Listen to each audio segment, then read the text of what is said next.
Assalamualaikum warahmatullahi wabarakatuh. Perkenalkan, nama saya Anissa Firdaus Birandika, NIM 2018-1023-0311-111 dari jurusan Psikologi kelas B.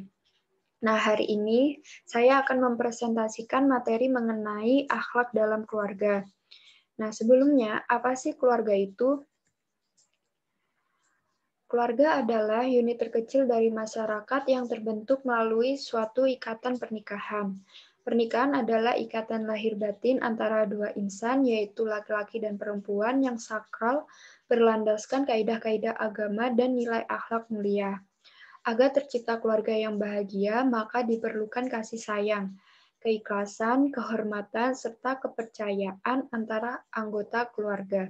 Jika hal-hal tersebut tercapai, maka keluarga tersebut akan membentuk keluarga yang sakinah, mawaddah, warahmah. Nah, akhlak dalam keluarga ini ada akhlak suami dan istri, ada juga akhlak orang tua dan anak. Nah, mari kita bahas satu-satu. Akhlak suami dan istri itu ada kewajiban suami, kewajiban istri, dan juga ada kewajiban suami dan istri atau kewajiban bersama. Nah, kewajiban suami yang pertama yaitu membayar mahar. Apa sih mahar itu? Nah, mahar itu adalah pemberian wajib yang diberikan oleh suami kepada istri, yang mana suami dilarang untuk memanfaatkannya terkecuali atas izin istri. Nah, untuk jumlah mahar itu sendiri disesuaikan dengan kemampuan dari suami itu sendiri dan keikhlasan istri. Yang penting bernilai. Lalu yang kedua yaitu memberikan nafkah. Nah, suami berkewajiban untuk memberikan nafkah baik itu secara jasmani maupun rohani. Nah, misalnya nafkah itu berupa pemenuhan kebutuhan istri seperti makan, minum, pakaian, rumah, dan lain-lain. Lalu yang ketiga, suami berkewajiban untuk menggauli istri. Nah, ini suami berkewajiban untuk membahagiakan istri, mengizinkan istri untuk berkunjung ke saudaranya, berkunjung kepada kedua orang tuanya, dan suami dilarang untuk mencurigai istri. Lalu yang keempat yaitu suami berkewajiban untuk membimbing dan membina agama. Nah, kenapa? Karena suami merupakan pemimpin dari keluarga tersebut atau dari rumah tangga tersebut, yang mana akan dimintai kesaksiannya di hadapan Allah Subhanahu wa Ta'ala. Nah, membimbing dan membina ini dalam agama dan juga cara berpakaian istri. Lalu selanjutnya yaitu kewajiban istri. Yang pertama, istri wajib patuh pada suami. Yang sama-sama diketahui bahwa surga istri berada di suami. Nah, sudah sepatutnya sebagai istri harus patuh pada suami. Lalu yang kedua, ihsan al-asyarah. Ini adalah istri berkewajiban untuk menerima pemberian suami dan berterima kasih, serta istri dilarang untuk menuntut suami. Selain itu, istri juga berkewajiban untuk melayani suami. Yang selanjutnya adalah kewajiban suami dan istri atau kewajiban bersama. Yang pertama, hak tamatu badani, yaitu keduanya berkewajiban untuk saling atau maksudnya keduanya berhak untuk saling membahagiakan satu sama lain. Suami membahagiakan istri, begitupun sebaliknya istri membahagiakan suaminya. Lalu yang kedua, hak saling mewarisi. Nah, hal mewarisi ini terjadi oleh dua hal, yaitu adanya hubungan darah dan juga adanya pernikahan. Nah, misalnya suaminya ini meninggal, maka istri memiliki hak untuk memiliki warisan dari peninggalan suaminya. Lalu yang ketiga yaitu hak nasab anak.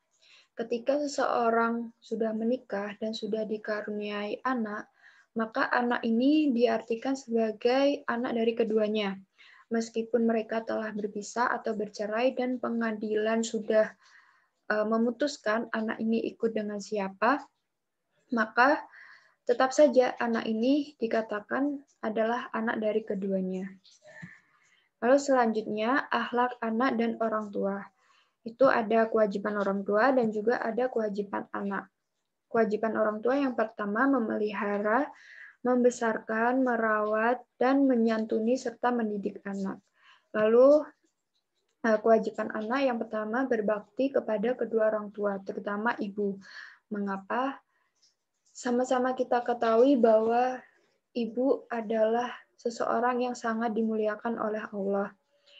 Dan sudah kewajiban bagi kita untuk berbakti kepada ibu karena ibu sudah mengandung kita, merawat kita, membesarkan kita sampai saat ini.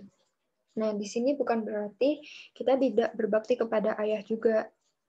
Namun kita berbakti kepada keduanya, kepada ayah dan ibu. Namun lebih diutamakan ke ibu. Lalu yang kedua, anak berkewajiban untuk mendengarkan perkataan orang tua. Selama perkataan itu baik dan tidak melanggar norma atau aturan yang ada di masyarakat ataupun melanggar aturan agama, kita wajib untuk mendengarkan perkataan orang tua. Dan dalam riwayat kita juga dilarang untuk mengatakan uf ataupun ah kepada kedua orang tua, meskipun perkataan orang tua ini terkadang tidak sesuai dengan kehendak yang kita inginkan. Namun sudah menjadi kewajiban kita sebagai anak untuk tetap mendengarkan perkataan orang tua. Nah, selanjutnya ada 4 tipologi anak. Nah, 4 tipologi anak ini yang pertama, anak sebagai perhiasan hidup dunia. Ada perkataan bahwa kehidupan rumah tangga akan lebih bahagia jika ada kehadiran anak. Nah, ini yang diilustrasikan anak sebagai perhiasan hidup dunia. Karena anak dalam rumah tangga ini berfungsi sebagai menambah kebahagiaan, menambah keindahan rumah tangga. Nah, namun anak ini juga dapat menjadi sebuah pajangan saja ketika orang tua ini lupa akan kewajibannya kepada anak, seperti menyantuni atau mendidik anak. Nah, itu anak akan menjadi pajangan saja di dunia. Lalu yang kedua, anak sebagai ujian. Ya, ini berarti baik buruknya anak, citra orang tua pasti akan terbawa. Misalnya ketika anak berbuat baik, berprestasi, memiliki akhlak yang baik. Nah, pasti orang tua akan semakin baik citranya.